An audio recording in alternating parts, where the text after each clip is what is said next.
Olá, meus queridos irmãos e irmãs. Hoje, o 34º dia dos nossos 40 dias, hein? Estamos nos aproximando da Semana Santa. É uma alegria poder estar junto com vocês nesse percurso quaresmal, nessa caminhada quaresmal. E hoje é o capítulo 3 do segundo livro deste livro, Imitação de Cristo, que diz: do homem bom e pacífico. Vamos lá? Em nome do Pai e do Filho e do Espírito Santo. Amém. Mas antes de darmos continuidade na nossa meditação de hoje, eu te convido a deixar um like, isso mesmo. O teu like vai fazer com que o YouTube compreenda que este é um conteúdo relevante e mais pessoas vão ter acesso a essa meditação, muitas almas também serão alcançadas. E você que ainda não se inscreveu no meu canal, se inscreva, aproveite esse intervalo, se inscreva agora mesmo no meu canal e você vai estar atualizado de todas as novidades. E diz assim: procure para você primeiro a paz e depois poderá procurá-la para os outros. O homem pacífico é mais útil que o muito culto. O homem apaixonado até o bem converte em mal e facilmente acredita neste. Pelo contrário, o homem bom e pacífico converte tudo em bem. Quem está em boa paz de ninguém suspeita mal, mas quem vive descontente, inquieto, com diversas suspeitas, se atormenta. Nem vive em sossego, nem deixa sossegar os outros. Olha, esse conselho aqui é de ouro. Às vezes a gente quer ser promotores da paz, queremos ser, os pacíficos de tudo, todas as dificuldades, todas as guerras familiares, mundiais, mas a gente mesmo não carrega a paz verdadeira. O próprio Cristo nos diz: eu sou a vossa paz. Eu sou a vossa paz. É a paz de Cristo que eu preciso ter para poder transmitir a paz. Se eu não tenho a paz de Cristo, então eu não tenho nada. Então o que eu estou fazendo?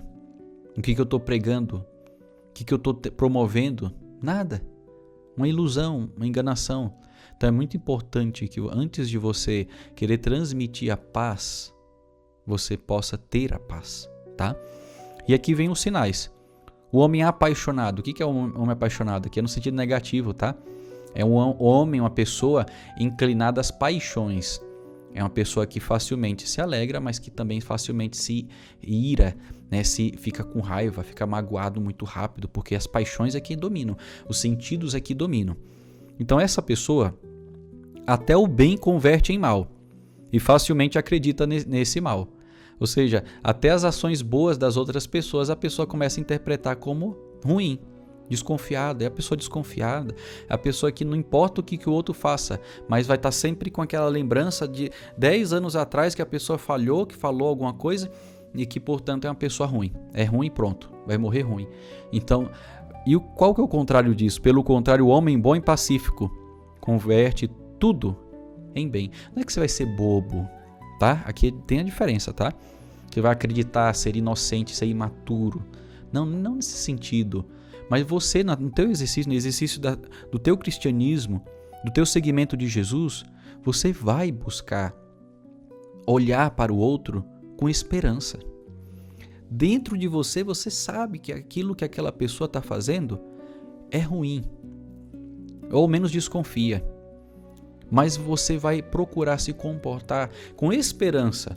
É praticamente ali você ter o olhar de Deus para aquela pessoa. Como que Deus olha para aquela pessoa? Deus olha e conhece tudo, conhece mais do que você. Entendeu? Mas, mesmo assim, Deus olha com o potencial daquilo que a pessoa tem para ser. Deus não olha aquilo que a pessoa faz e resume aquilo nos pecados, os pecados daquela pessoa na identidade dela. Deus olha com a vocação à santidade. Então Deus olha lá na frente, aquele meu servo, aquela minha serva, um dia pode se tornar um grande santo. Foi isso que motivou Jesus a escolher os 12 apóstolos, homens, muitos deles ignorantes, brutos, e que Jesus olhou como se fosse um diamante dentro de um rochedo, que precisava ser lapidado, mas eram diamantes. Entendeu? Então sejamos pessoas com a paz, pessoas de paz verdadeira. Você sabe desculpar e dissimular muito bem as suas faltas. Olha o que ele vai dizer, hein? e não quer aceitar as desculpas alheias. Isso é verdade, porque a gente sabe dar desculpas e justificativas quando nós erramos. Eu errei por causa disso. Eu pequei por causa daquilo. Mas aí quando era na hora de desculpar os demais, a gente coloca um monte de regras, né? Não porque isso, não porque aquilo, o outro está sempre errado, né? Cuidado. E continua. Mais justo seria que acusasse a si e desculpasse o seu irmão. Sim, é o processo de humildade. É aquilo que eu falei em outros programas. Pode ser que ele esteja te acusando de 100%, você está errado naquela situação, e que você na tua consciência reconhecer somente 1%. Por aquele 1% que você errou, procure então pedir perdão. E você vai ver como que você vai se libertar de todas essas paixões. Você vai respirar novamente o ar da graça de Deus, da liberdade de Cristo. Que você não depende do julgamento do outro. Você depende do julgamento de Cristo. Mas você olha e analisa a si mesmo e reconhece com transparência, sob a luz forte do Espírito Santo, aquilo que você precisa mudar.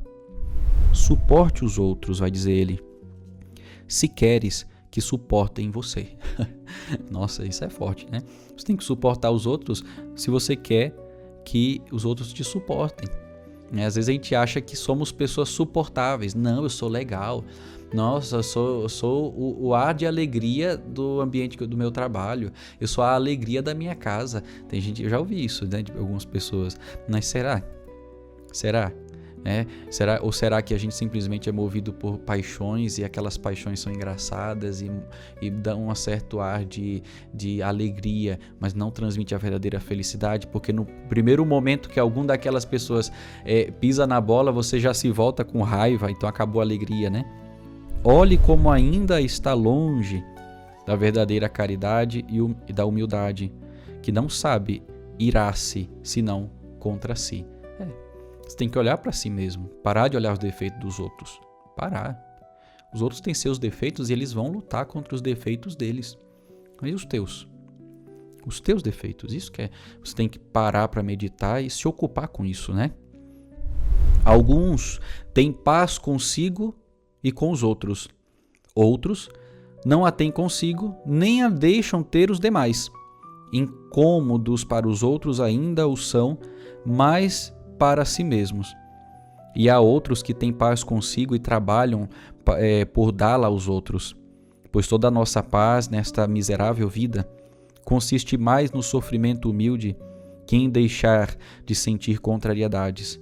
Por isso, quem melhor souber padecer, mais paz terá. Este tal é vencedor de si mesmo, Senhor do mundo, amigo de Cristo e herdeiro do céu. E é verdade, alguns têm paz consigo e transmitem paz para os outros. Outros não têm paz consigo e por isso tiram a paz dos outros, né?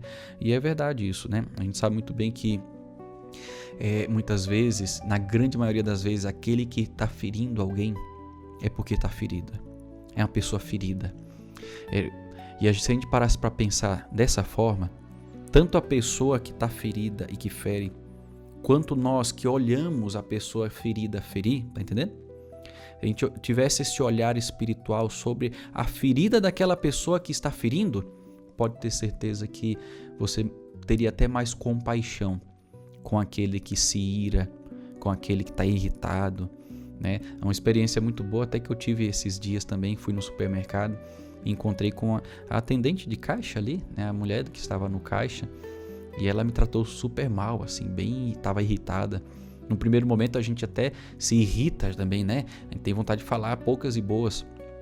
Depois eu tive um clique assim na hora e pensei, não, mas será que ela tá tendo um dia mal, né? Tudo bem, não tem nada a ver com o bem ou o mal-estar daquela pessoa, mas eu sou cristão, eu sou de Cristo. Então eu tenho que olhar para ela com um olhar de paciência. O mínimo que eu posso fazer é olhar com a paciência que Cristo teria, de ver nos olhos dela e de compreender que talvez ela não esteja vivendo uma situação tão boa assim, por mais que não justifique. Enfim, não importa o julgamento do outro, o que importa é a tua postura de compaixão e misericórdia, que vai mudar até mesmo o teu modo de se relacionar com Deus e de viver esse mundo aqui, tá bom? Deus te abençoe. Em nome do Pai, e do Filho, e do Espírito Santo. Amém. Ouça agora um trecho da minha nova música Não Chores, Jesus. Vou te adorar por todo aquele que não te adora. Eu vou te amar por todo aquele que não te ama, que não espera em ti.